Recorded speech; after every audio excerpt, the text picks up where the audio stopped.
Dobrý den, dneska si uděláme takzvané námořnické maso. Dělá se to z hovězího masa, cibule, vína, mouky, oleje, rajského protlaku.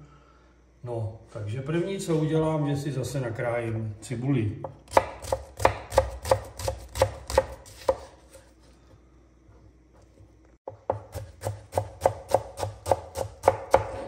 Takže takhle máme cibulku. Teď si tady dám maso a nakrájím ho na takové nudličky. Spíš nudle než nudličky, tak asi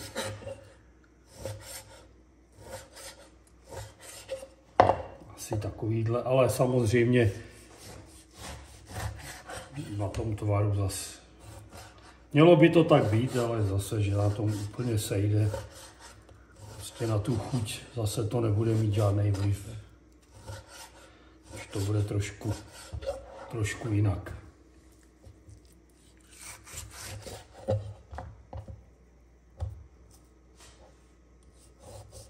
No a teď si dám takhle do kastrolu trochu oleje.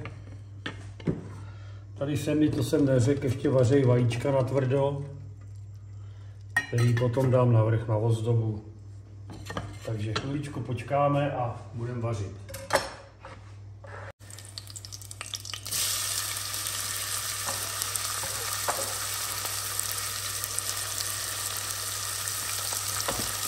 Takže si tam dám tu cibuli, no a tentokrát do zlatohnědá. Teď bude chviličku trvat. No tak ta cibulka už skoro je. No, myslím, že opravdu už to bude stačit, takže teď tam přidám do tohoto maso. No a budu to takhle opékat společně s tou cibulkou.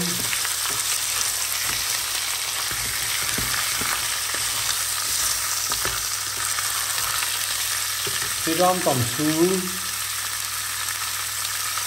asi takhle. Přidám tam pepř. Zase záleží, jak to chcete mít pikantní.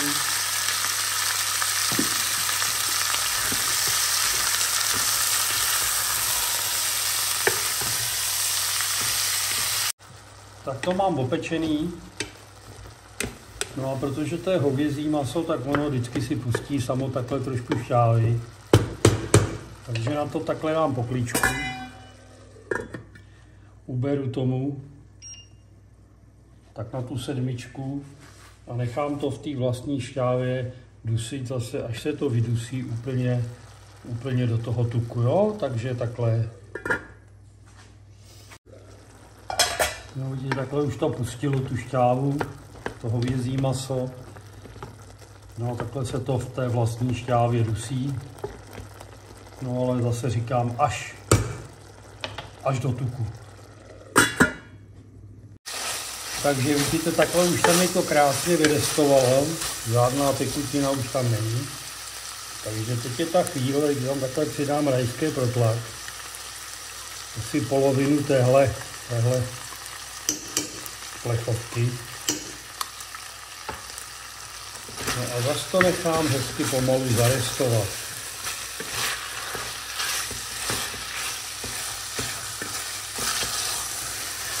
To vidíte, že mám to na sedmičku, žádný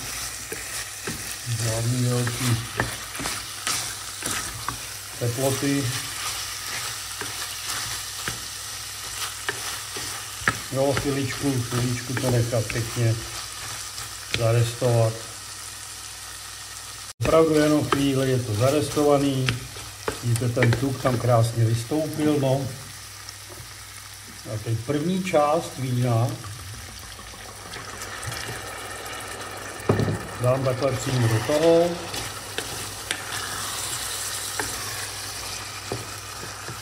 Tady mám vývar z kostí, tak jako vždycky.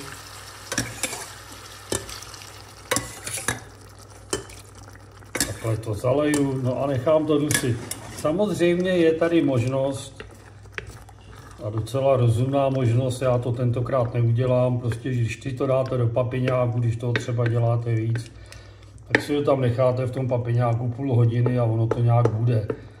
A potom to doděláte, ale samozřejmě tohle se bude vařit, nevím, dusit.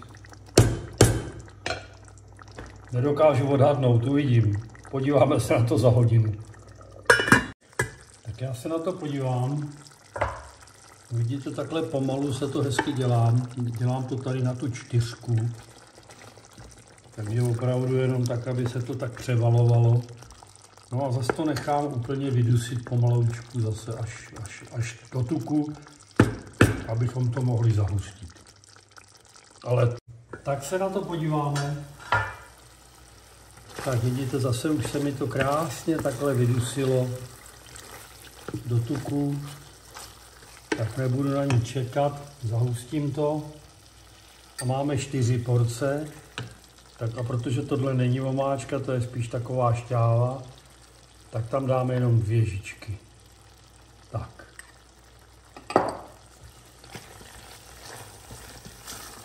Zarestuju. Přidám tamhle vývar. Přidám víno a už to budu dusit do měka. Tak, chviličku to nechám zarestovat a budeme pokračovat. Takže tam dám takhle druhou dávku vína.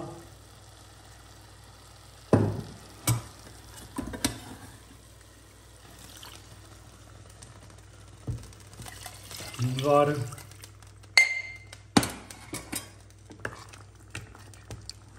No a nechám to zavařit a budu to vlastně tak jako dusit, vařit až do měka. Jak to bude měkký, tak už budeme podávat.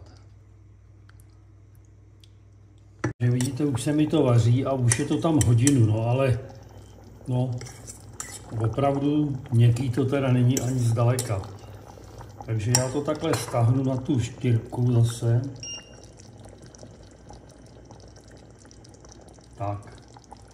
Dám na to pokličku a obávám se, že ještě 3/4 hodiny to tam bude muset být. Tak. Tak já myslím, že teď už to opravdu je. Víte, technologicky to je poměrně jednoduchý. Ale je to hodně náročný na čas. Pokud nepoužijete papiňák, tak opravdu to tam bylo 2 hodiny a kousek. Takže takhle to je a teď už je to, takhle je to hotové.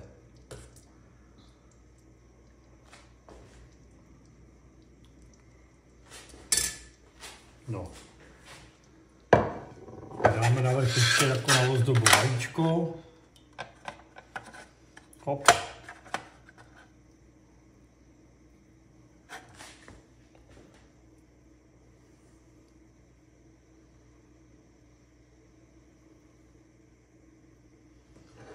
No, zcela nezbytná petržolka. Takže takhle námořnické maso, ať vám chutná. Já to tadyhle ještě odpřu.